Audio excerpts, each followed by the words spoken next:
Isang masayang pagbati po sa lahat ng nakikinig ng aking YouTube. Dito sa Manila, naninirahan sina Carla at kasama ang dalawang anak na si Monica at Manuel. Nakalipas ang 1 taon, may nakilala si Carla na kapitbahay na nagngangalang Maring. Nagkakilala ang dalawa at naging magkaibigan, ngunit pagkalipas ng ilang araw, may handaan sa bahay nila Maring at hindi nakapunta si Carla. Kinaumagahan, kumatok sa pinto si Maring, bitbit ang isang mangkok ng ulam. Agad naman binuksan ni Carla ang pinto.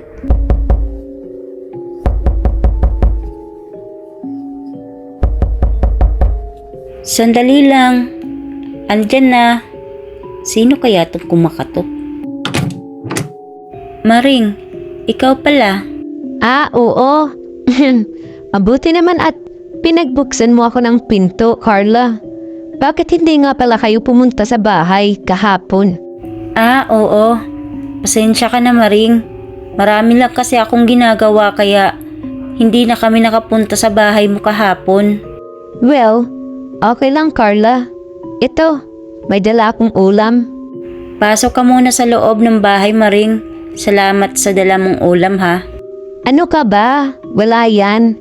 Sinadya ko talaga pagdalan kayo ng ulam. Kasi, di naman kasi kayo nakapunta sa bahay. Salamat ulit, Maring, ha, sa dala mong ulam. Hello po, Tita Maring. Napadalaw po kayo. Anak, nandito Tita Maring mo at hinatiran pa tayo ng ulam. Ay, ganun po ba, Mama? Salamat po pala, Tita Maring, sa ulam. Walang ano man, Monica. Hala, mukhang napakasarap ng dala niyo pong ulam, Tita Maring. Aba, oo naman, Manuel. Ako ang nagluto niyan. Kinabukasan, nagsuka ang dalawang bata at napakasangsang ng amoy nito. Mga bata, ano bang nangyari sa inyo? Bakit sumusuka kayo? Aray, Mama. Masakit po ang tiyan ko. Ganun rin po ako, Mama. Masakit po ang tiyan ko. Diyos ko, mga anak. Ano gagawin ka sa inyo? Ano bang kinain nyo? Bakit ang lansa at ang baho ng sinusuka ninyo? Ang sakit. Mama, wala po kami ibang kinain bukod sa dalang ulam ni Tita Maring. Imposible naman kung sa dala ng ulam ni Maring kayo nagkakaganyan. Mama, nahihilo po ako. Ay, Diyos ko, anak! Dali-daling pinuntahan ni Carla ang bahay ni Maring.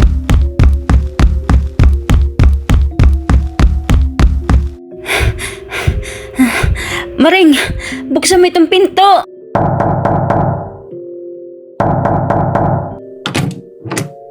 Oh, Carla. Ano nangyayari sa'yo? Bakit hingal na hingal ka? At nais mo yatang sirain ang pintuan ng bahay ko. Magsabi ka nga ng totoo, Maring. Ano ang nilagay mo sa ulam na dinala mo sa bahay? Teka, Carla. Naguguluhan ako. Anong pinagsasabi mo dyan, Carla? Wala akong nilalagay sa ulam na dinala ko sa inyo.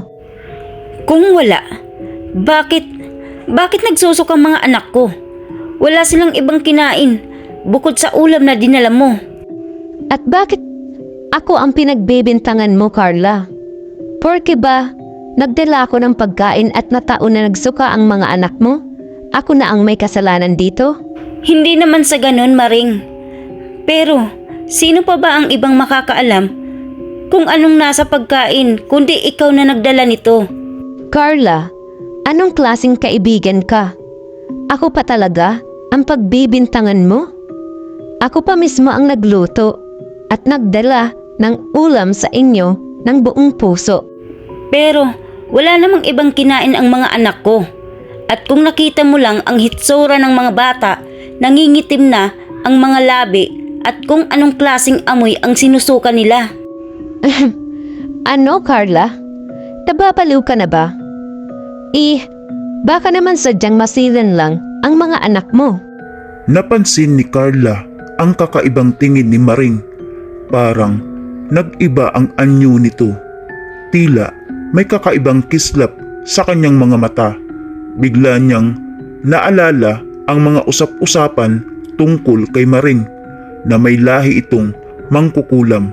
Maring, ano ka ba talaga? Huwag mo akong husgahan, Carla. Dinala ko lang ang dapat ay napapa sa inyo. Kung ayaw mo ng handog ko, sana'y hindi mo na lang tinanggap. Anong ibig mo sabihin, Maring? May mga bagay sa mundo na hindi mo mauunawaan, Carla. Hindi lahat ng nakikita mo ay totoo. At ang ulam na iyon, hindi lamang pagkain. Handog iyon, Carla. At kung hindi ninyo ito tinanggap ng buong buo, may kapalit iyon. Biglang natigilan si Carla. Naramdaman niyang hindi na niya kaya pang humarap kay Maring. Mabilis siyang bumalik sa kanyang bahay. Iniwan si Maring na nakatingin sa kanyang papalayong likuran.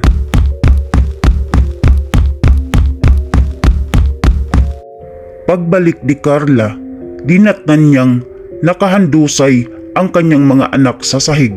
Nangingitim na ang mga labi, wala ng buhay. Napasigaw si Carla, humagulgol sa kawalan. Hindi niya matanggap na dahil lamang sa isang ulam, mawawala ang kanyang mga anak. Anak Manuel, Monica. Simula noon, nag-iisang namumuhay si Carla sa bahay na iyon, tahimik at nagtatago.